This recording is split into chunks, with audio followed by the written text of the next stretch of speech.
I'm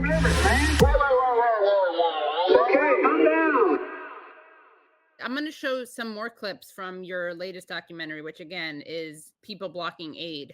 אנחנו פה במעבר ניצן, היום יום רביעי בצהריים, השמש שוקדת ואנחנו פה באים לחסות המשאיות של חמאס, הנאצים ועוזריהם. כמו שאתם רואים, אנחנו פה במקום הזה חוסמים פה את המעבר וגם בחלק השני חוסמים את המעבר. כמו שאתם רואים מרחוק, כאן המשאיות של החמאס והנאצים, והצד הזה גם כל המשאיות של העזרה של הנאצים. כל זה בעצם מפוצץ במשאיות של חמאס והעזרה שלהם. תבואו לחסום. On the trailer of this truck is wheat flour for the starving and besieged people of the Gaza Strip. But this humanitarian aid and thousands more aid shipments are not making it to the Palestinians in Gaza because Israelis have decided to engage in a direct action blockade.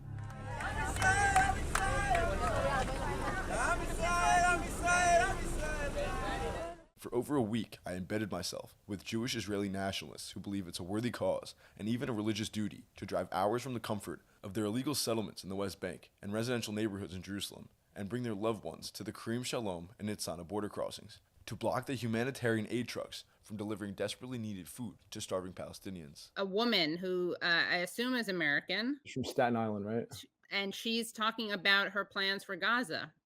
I would have thought Long Island, but Staten Island works too. We love the Gaza Strip. We can't just take a whole strip of land and say Israelis can't live there. That doesn't make sense. This is our sovereign state. Would you live there? Of course. By the beach? Oh, for sure. Yes, my husband's also talking about building. He has a yeshiva, Talmudic Institute here, so building a branch in Gaza. We have lists already about 500 families that are willing, on the drop of a hat, to just move into. We have North, Central, and South Gaza, and people are going to start building towns. We have names of the towns. We have where we're building them. It's already being planned, and we have people signed up. You can't leave it without Jews in the Gaza Strip. It's too big a piece of land. It's too important for us to let it become Hamas town, as we call it, full of terrorists. Have any of these people seen themselves? I've been waiting for to get kicked out of all these WhatsApp groups and all these Telegram groups, and waiting for them to, I've been checking daily. No one, they either don't care or they have not kicked me out yet. I'm still in all of their groups. They're still organizing aid blockings daily. And I'm seeing what they're doing and when they're doing it. They have not removed me from any of the chats. The most important part of the film is the collaboration between these civilians and the military, because these aid blockings, what happens is they're called closed military zones. You can't be a civilian and legally be in these zones. So these civilians, they get bussed through from Jerusalem through the West Bank into these places. And the military allows the bus to come into these closed military zones, when in reality, what should be happening is they all get swiftly arrested and removed from the closed military zone, of course. And then the IDF soldiers usher them and allow them to stay in this closed military zone.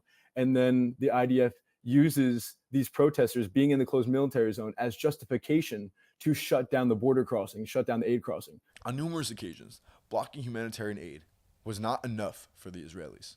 They had already successfully blocked the aid for the entire day, and then they began approaching the Egyptian border in order to breach it. Once there, they would attempt to attack and taunt Egyptian truck drivers. Egyptian soldiers watched impassively as the settlers tried to evade the Israeli military and get into Egypt. And even then, the military did not arrest anyone for breaking countless laws and risking a major diplomatic incident. Instead, they ushered the Israeli settlers, who had just attempted to illegally breach the border to attack Egyptians, onto a bus that drove them 300 feet up the street and then dropped them off. So then the IDF soldiers and the protesters will, share sandwiches, ice pops, watermelon. They're all on the same team. This is not protesters who are against government policy and the government is against the protesters. This is protesters who go there, and the government is just carrying out the policy that they want to carry out, which is not allowing aid into Gaza, by allowing these protesters to illegally stay here and have parties essentially on the edge of a death camp, which is the Gaza Strip right now. And what were some stories that you perhaps heard about, overheard, things that you saw that you weren't able to capture on video? There were times where in English they would chant "death to Arabs," and then someone would say, you know, like there's some journalists here, and then it would change. They would change it to death to Hamas. Ah, interesting. Stuff like that. Like I said again, the camaraderie between the military and these protesters. The military wants them there. They agree with everything the protesters are saying. If you watch the video, they blocked aid for the entire day, and that wasn't enough for them. They then tried to illegally breach the border with Egypt and taunt and attack the Egyptian truck drivers that are waiting on the other side with Israeli flags, going in and out of the aid trucks, checking the aid. You know, they see wheat flour and they act like it's RPGs. They don't want any food. All food is you know, they see it as making the enemy stronger. So whether it's food or whether it's rice or whether it's water, it's all horrible to them. Now, let's say the people weren't successful in blocking the aid. How much aid is there? When I was there, they were never not successful. So they were always blocking it. I They're mean, always successful. what I'm saying is like so long as there are protesters there, the military shuts down the aid crossing. Right. So Okay. instead of removing them, they just shut it down. So if there's 10, if there's 250, the aid crossing gets shut down because there are civilians in the closed military zone, and that is a security threat, I guess you would Right. say. At least these trucks, they would say, you know, we shouldn't be supplying food to the enemy. Israel shouldn't be supplying food to who we're at war with. But these trucks are not from Israel. These trucks are from the United Arab Emirates. These trucks are from Egypt. Israel is making these trucks get inspected by the Israeli authorities before they go into Gaza. So Israel is not feeding anyone in Palestine, feeding anyone in Gaza. They're just inspecting the trucks, forcing Egypt and the UAE to have their trucks inspected by Israeli authorities before they go into Gaza. You have in your video, we see people like going over to the trucks, the Egyptian trucks. You can't really hear what they're saying. What were they doing or saying? They're taunting them with Israeli flags, you know, as if to say like, we are Israeli, we're Jewish Israelis, and you're not going to give that wheat flour to our enemy. And again, this is illegal. This is in a closed military zone. Now we are taunting, and we're trying to breach the border of Egypt. We're risking a major diplomatic incident, and all of the IDF soldiers allow it. They allow it. They cheer it on.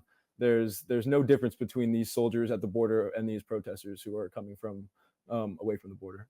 And here's an image that you took. It shows a little boy, because it starts young. He's holding a sign. It says the price of humanitarian aid to Gaza. And it's kind of hard to see, but if you zoom in, it shows like aid trucks going in one way, and then trucks with coffins, caskets draped in the Israeli flag going the other way. The idea being that that feeding the people of Gaza leads to the killing of Israelis. That's one thing that stuck out to me immediately. We are in a highly militarized zone on the border of a place where Israel is dropping, countless 2,000-pound bombs. Like, it's a very dangerous place. And these people, they're such fanatics that they had no problem bringing their children, their babies, their strollers. They all had their kids with them, because it was, I would ask them, I was like, aren't you scared about bringing your child here? And to them, it's teaching the child about patriotism. This is what a patriot does. A patriot helps their country win a war. They help defeat the enemy. So it's mostly a family project. There's rarely anyone who's like alone there. It's an entire family. It's cousins, it's brothers, it's sisters, it's aunts and uncles. They are placing blankets outside of the aid crossing gate, and they're having picnics. You saw in that video, they actually brought popcorn makers and cotton candy makers, right. And the kids were making cotton candy for everybody. They were singing music. It was very similar to a party or a festival. I just wanted to show some more of the photos that you took. Here we just see a guy with a "No aid for the enemy" poster sign. Really not great artwork, by the way. And in the background, you see like some kids, bunch of people, different ages. People have chairs out there. That guy's from New Jersey. Oh, really? Yeah. Wow. I mean, so many times I would go up to these settlers and say, "Hey, do you speak English?" Because I want to interview them. And they'd be like, "Yeah, what's going on?" And I'd be like, Right. "Oh, wow, you're from New York." Yeah, of Right. course. Yeah. And this is at the Nitzana border crossing. Here we see the actual cotton candy. We see, Everyone's having fun. What'd you say? Everyone's having fun. Everyone's having fun. Yeah. Yeah. Some more nice kids and, soldiers with guns commingling. You see a guy sitting on like this wall up on the left. That's interesting. Yeah, that was another thing. Those things in the back, those are, concrete security bunkers. And the military totally allowed all these civilians to put their party speakers in the bunkers, put their coolers, sit on them, hang out with them, escape the desert sun in them. They just gave up their security bunkers at a militarized border crossing for these protesters. And this soldier is like smiling. I mean, she's surrounded by people breaking the law, right? Yeah, she's surrounded by hundreds of people breaking the law. There's not supposed to be one civilian in the closed military zone without them being arrested. And she's mingling, and I'm sure she's going to have, or just had, a snack that someone's going to give her. Yeah. And then babies. Nice, So a nice inspiring. baby. Yeah. Wow, it's so scary. Looks like they were blowing bubbles or something. They were blowing bubbles. Oh, I see on the left. I see the source of the bubbles. The source of the bubbles. There it is. Something else that was interesting is the criticism that people made of Netanyahu, like being a pawn of Biden's, and criticism of Biden for like stopping Israel from doing what Israelis want to do. Yeah, which is kind of stunning. Yeah. They would probably I think everybody there, they oppose Netanyahu from the right. Right. They all believe that Netanyahu should not be listening or taking advice or taking direction from the international community. They believe that Netanyahu is way too liberal, way too soft, and follows the lead of Biden. And they would say that this is in one interview, every president is anti-Semitic. None of them care about Jews. They want to see Jews dead. That's what they would tell me. And so they hate every country, and they think Netanyahu is listening to every country too often. Was there anyone? I mean, why would there be? Because these were people literally protesting aid coming in. But was anyone like, well, we think Hamas is bad. Palestinians are not all bad. There's a difference between Hamas and Palestinians. You heard that very rarely. These were very.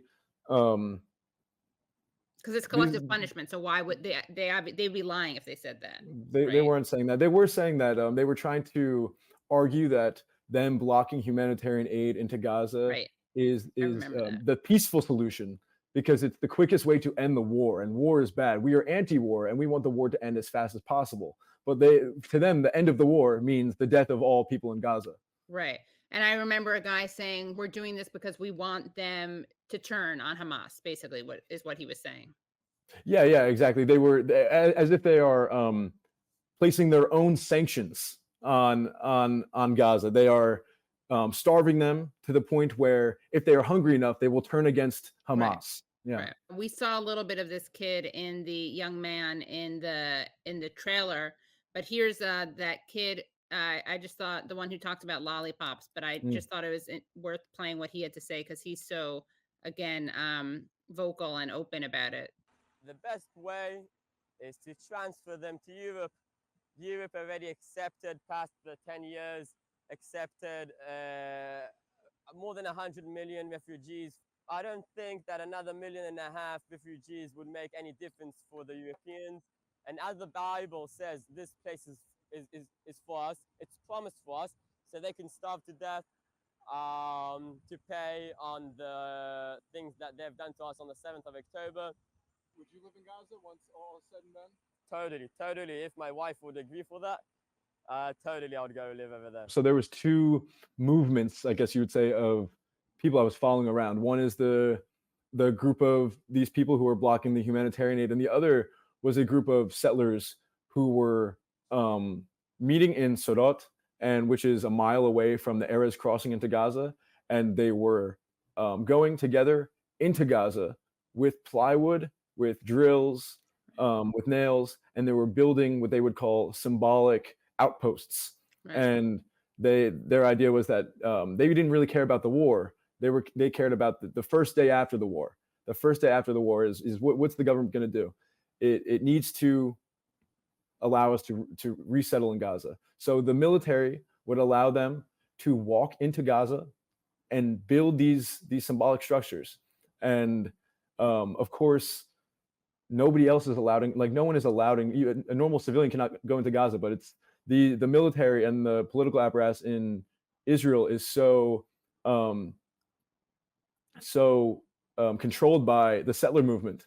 And so the settlers have more power than the military does at some of these border crossings. The military, does not dare to hurt any of these settlers, because those are the people who are voting Netanyahu into power, and that's their boss essentially. That's the way they see it.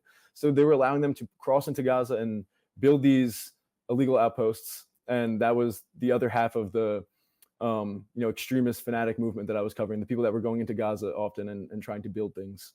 Well, here's another example of someone who was disappointed in Netanyahu not being more forceful. 2002 until recently, we have been through I would say, kind of intifada, a journey of murder, which they use knives to kill Israelis. They use, in many cases, guns. They use pistols. They use cocktail Molotov. They kill a lot of Jews, but we have airplanes, you see?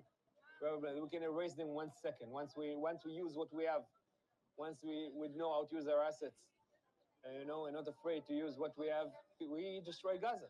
We annihilated a huge part of Gaza. We can do it also. The Palestinian, Judea and Samaria and the West Bank. We have weapons we can use. We need the right circumstances. We need the right leaders. We have goddamn sexy F-16 airplanes to annihilate all our enemies until the last of them, when we decide to do so, we get over this kind of conception and kind of state of mind that we are subjected to the world, the community of the world and the nations of the world, and we are somehow limited, but it's only temporarily. We will unleash our strengths very much soon. I mean, unbelievable. Just like saying out loud the things that people will usually criticize them for, not being part of like the world community. That guy, actually, he was explaining to me, this didn't make it into the video, but he actually, a lot of people were saying this, just how Israel, for their next war, they need to have a domestic arms industry. So they don't have to listen to the US to get more weapons. They can do whatever they want because they're getting their weapons from themselves. A domestic arms industry was a thing you would hear over and over, because a main problem was that Netanyahu was in a tight spot, and he was forced to listen to the international community in order to continue his war.